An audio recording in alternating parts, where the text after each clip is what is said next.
Some viewers may find the following video disturbing. Viewer discretion is advised. Welcome everyone. Today we're going to be talking about the Hello Kitty murder part 2. Today we're going to be discussing the tragic life of Fan Man Yi.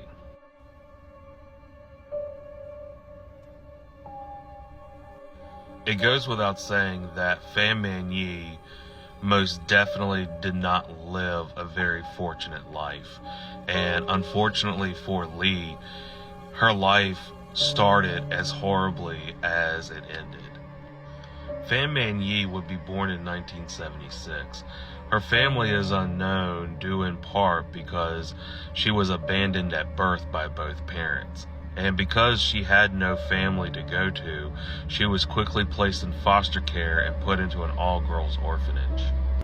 The foster care system in China during the 90s was not a very popular one, mainly because people would say that the foster care system was extremely brutal and they failed to meet a lot of standards for providing for children. So it's fair to assume that growing up, Fan Man Yi was not very popular and had to live a very hard life up until the point that she was 15.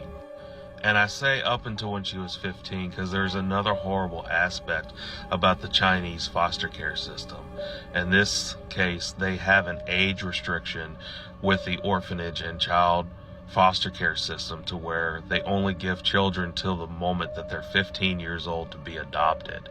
And if they're not adopted, they're quickly just kicked out on the streets and pretty much left to fend for themselves.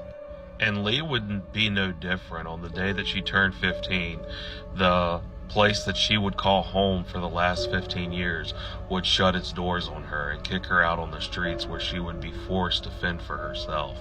And not having a very well education and not having any traits that she had studied on, she quickly had to resort to other means as a way of surviving. One of those ways of surviving would be petty criminality, but another form that she would have to be forced to use as a way of surviving was she would quickly have to resort to prostitution as a way to make money. And shortly after resorting to prostitution, Fan Man Yi would quickly become addicted to drugs, more specifically crystal meth and ice to be precise. And in case you're wondering about the legal system and how legal prostitution is in China, it's kind of a gray area. Prostitution in itself is not illegal if a person works in a sanctioned building like a brothel. But if that person were to work for a person or an independent person such as a pimp, then it would be illegal. So Fan Man Yi at 15 would have to work in various brothels growing up as a prostitute. And when Lee was 21, she would begin working at a brothel named Romance Villa. And quickly while working there, she would meet a gentleman by the name of Inge Chi Yoon. And not only did Yoon require and pay for her services, but he would actually start seeing her outside of work. And quickly the two would actually start a relationship. The two would eventually get married, and I wish I could say that this was a match made in heaven, but unfortunately for Lee, this was not a good situation for her, and if you can believe it, it made things a little bit worse. For starters, Yoon was a drug addict just like Lee was, and the two would often be strung out on different various drugs during their relationship. Another unfortunate aspect about their marriage was that Lee and Yoon did not get along at all, and neighbors would recall that Yoon and Lee would often have these very violent screaming matches where most times the police would have to resolve the civil disputes. It's also been claimed that Yoon was also extremely abusive to Lee. Now, it's not known to what extent the abuse went, but it's fair to say that it was enough that Lee eventually had had enough. In 1998, Lee would decide that she wanted to get her life around, And it is in part because she would actually become pregnant and give birth to a son. And the moment that she gave birth to her son, she had decided that she just wanted to turn her whole life around. And she would quit drugs and even quit prostitution and would try to make a more honest, honorable way of living and live a more decent life as a way to protect her son and just live a very decent life. Shortly after she quit prostitution, Lee would then begin working as a hostess at a bar called Empress Karaoke Club. And shortly after working this job is right around the time that she would leave her abusive husband. Now, the unfortunate thing about after leaving her husband and getting a divorce was her job as a hostess, she was not making the income she was used to making as a prostitute. So it would not be long before she started working in the seedy red light districts and get back on drugs again. Lee would go back to working in the brothels and using drugs as she had done most of her life. And it's around this time that she would meet a client, a 33-year-old man named Chan Man Lok. Lok was a very wealthy socialite businessman, and he would often see Lee on a regular basis. And it should also be noted that anytime that Lok would walk into the brothels, he would specifically ask for Lee. And he would later say that Lee provided a certain service of his exquisite taste.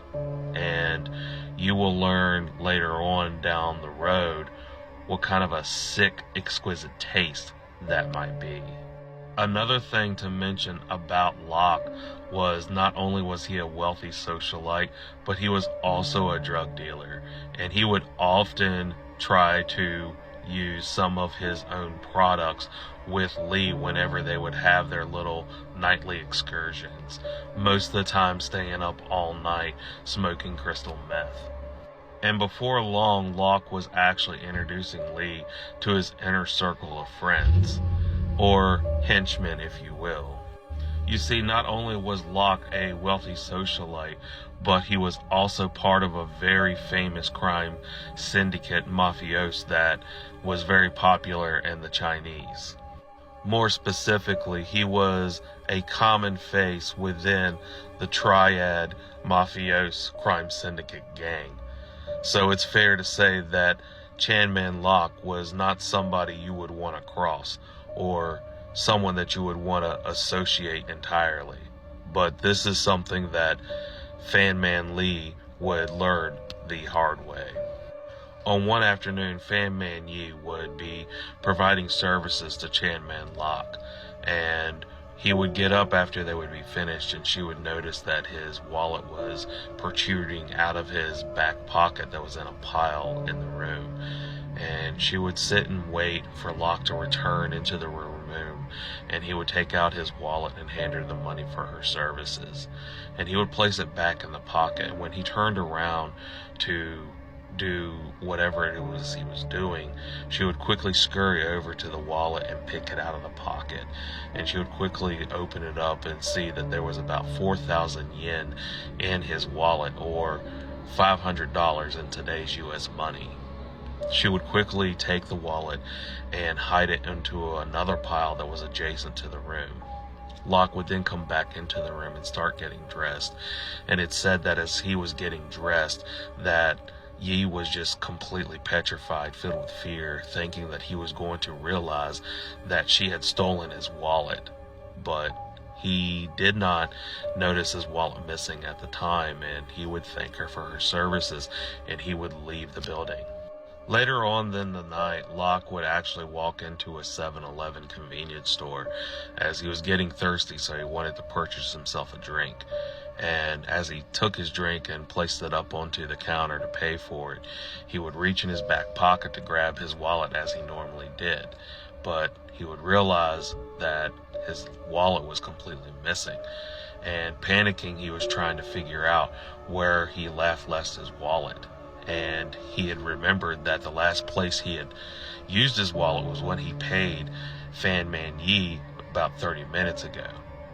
and that is when all of his panic would shortly turn directly into rage.